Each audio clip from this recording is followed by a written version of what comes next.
নমস্কার বন্ধুরা, কেমন আছেন সবাই? আশা করি আপনারা সবাই খুব ভালো আছেন। তোফাস রান্নাবান্নায় আপনাদের সবাইকে স্বাগত জানাই। আজ আমি আপনাদের সঙ্গে শেয়ার করব খিচুড়ি রেসিপি।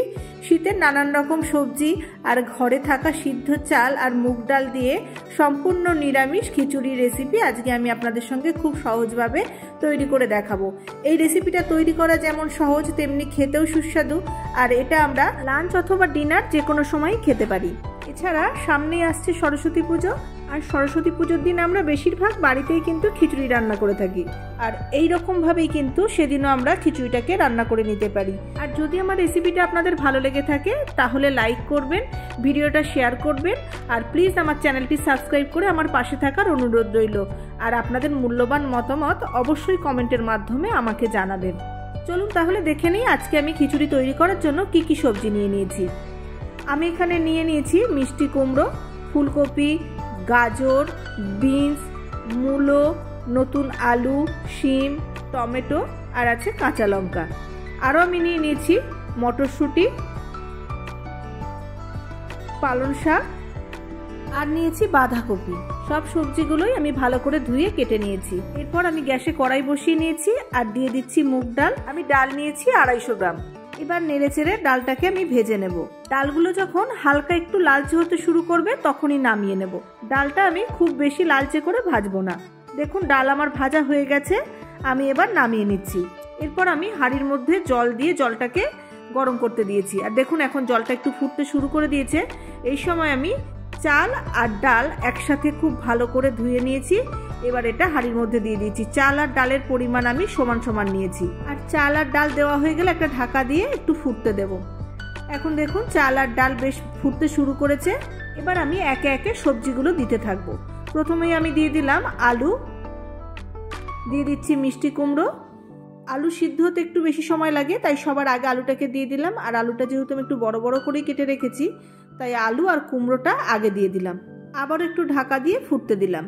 5-7 মিনিট পর ঢাকনাটা খুলে একটু নেড়ে দিচ্ছি। আর এর ভিতরে আমি আরও সবজি একে একে সব অ্যাড করতে থাকবো। এবার আমি দিয়ে দেব গাজর। সব সবজি কিন্তু সিদ্ধ হতে একই রকম সময় লাগে না। যে সবজির যেমন সময় লাগে আমি সেই রকম অনুযায়ী পরপর দিতে থাকবো। তারপর দিয়ে দিলাম মূলো। আরও একবার নেড়ে ভালো করে সব সবজিগুলোকে মিশিয়ে দিয়ে আবারও 4-5 মিনিট মতো সিদ্ধ হতে দেব। এখন চাল আর ডাল পুরো আধ সিদ্ধ হয়ে গেছে। এবার আমি ফুলকপিগুলোকে দিয়ে দিচ্ছি। আর দিয়ে দিচ্ছি শিম, কেটে রাখা বিনসগুলোকেও দিয়ে দিলাম। আবারও নেড়ে একবার ভালো করে মিশিয়ে দিচ্ছি।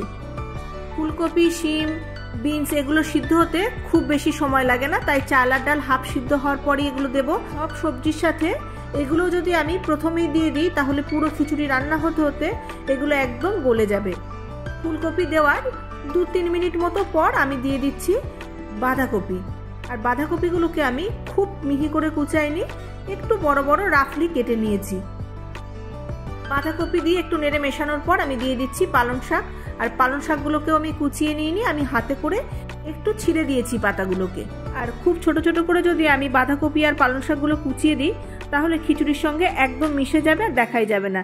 এমনিতে এখন দেখছেন এতটা পালং শাক ফুটে সিদ্ধ হয়ে গেলেই কিন্তু শাকগুলো একদমই কমে যাবে। আর খিচুড়ি রান্না করার সময় জলের পরিমাণটা কিন্তু প্রথম থেকেই একটু বেশি দিয়ে রাখতে হবে, যাতে খিচুড়ি রান্না করার সময় বারবার জল দিতে না হয়। আর যদিও মনে হয় জল লাগবে সেক্ষেত্রে কিন্তু কাঁচা জল একবারেই দেওয়া যাবে না, তাহলে খিচুড়ির টেস্ট একদমই ভালো হবে না। যদি জল লাগে সেক্ষেত্রে গরম জল কিন্তু অ্যাড করতে পারেন। সব কিছু দেওয়ার পর একদম শেষে দিয়ে দিলাম মটরশুঁটি আর চেরা কাঁচা লঙ্কা। এই খিচুড়িতে আপনারা আপনাদের পছন্দ মতো আরও অনেক রকম সবজি কিন্তু অ্যাড করতে পারেন। অনেক রকম সবজি মিশিয়ে যেহেতু খিচুড়িটা রান্না করা হয়, তাই খিচুড়ির স্বাদটা ভীষণ ভালো হয়। আর নানান রকম সবজি থাকে বলে খিচুড়িটা খেতেও ভালো লাগে। সব সবজি দেওয়ার পর আমি এবার দিয়ে দিচ্ছি পরিমাণ মতো নুন। এবার নেড়েচেড়ে নুনটাকে ভালো করে খিচুড়ির সাথে মিশিয়ে দিচ্ছি। এখন চাল ডাল সমস্ত সবজি খুব ভালোভাবে সিদ্ধ হয়ে গেছে। আর এখনো কিন্তু আমি হলুদ দিইনি। দেখুন এত সুন্দর একটা কালার হয়েছে, দেখে মনে হচ্ছে হলুদ দেওয়া হয়ে গেছে। এমনিতেই মুগ ডাল দেওয়া আছে আর কুমড়ো আর গাজর থেকে কিন্তু এত সুন্দর কালারটা হয়েছে। এবার খিচুড়িটাকে নামিয়ে নিচ্ছি। কড়াইয়ের মধ্যে দিয়ে দিচ্ছি তেল। তেল গরম হয়ে গেলে দিয়ে দিলাম শুকনো লঙ্কা, তেজপাতা আর গোটা জিরে ফোড়ন। কয়েক সেকেন্ড ফোড়নটাকে একটু নেড়ে চেড়ে ফোড়ন থেকে সুন্দর গন্ধ বেরোলে এর মধ্যে দিয়ে দিচ্ছি কুচানো টমেটো। টমেটোটাকে একটু নেড়ে চেড়ে ভেজে নেব আর দিয়ে দেবো এর মধ্যে সামান্য নুন। আগে থেকে আমি নুন দিয়েছি, তবুও সামান্য নুন দিচ্ছি যাতে টমেটোটা তাড়াতাড়ি গলে যায়। এবার দিয়ে দিচ্ছি আদা বাটা। 2-3 মিনিট আদাটাকে একটু নেড়ে ভালো করে কষিয়ে নেব যাতে আদার কাঁচা গন্ধটা চলে যায়। এবার দিয়ে দিলাম জিরে গুঁড়ো, ধনে গুঁড়ো, শুকনো লঙ্কার গুঁড়ো, ঝালটা আপনারা আপনাদের স্বাদ অনুযায়ী দেবেন। আর দিয়ে দিলাম পরিমাণ মতো হলুদ, আর দিলাম অল্প চিনি। আর মশলার বাটি ধুয়ে সামান্য একটু জল দিয়ে দিলাম যাতে শুকনো মশলাগুলো পুড়ে না যায়। এবার ভালো করে মশলাটাকে কষিয়ে নেব। মশলা কষানো হয়ে গেছে আর আমি তেলটা খুব বেশি দিইনি, আপনারা চাইলে আর একটু তেলটা বাড়িয়ে দিতে পারেন। এবার নামিয়ে নিচ্ছি আর খিচুড়ির মধ্যে মশলাটাকে দিয়ে দিচ্ছি। এখন আমি হাঁড়িটাকে গ্যাস অন করে গ্যাসের উপরে বসিয়ে দিয়ে মশলাটাকে খুব ভালো করে মিশিয়ে নিচ্ছি। খুব ভালো করে মশলাটাকে খিচুড়ির সাথে মেশানো হয়ে গেছে। এখন মশলার সাথে খিচুড়িটাকে একটু ফুটিয়ে নেব, তাহলে কিন্তু আমার খিচুড়ি পুরো তৈরি হয়ে যাবে। ভালোভাবে আমি খিচুড়িটাকে ফুটিয়ে নিয়েছি।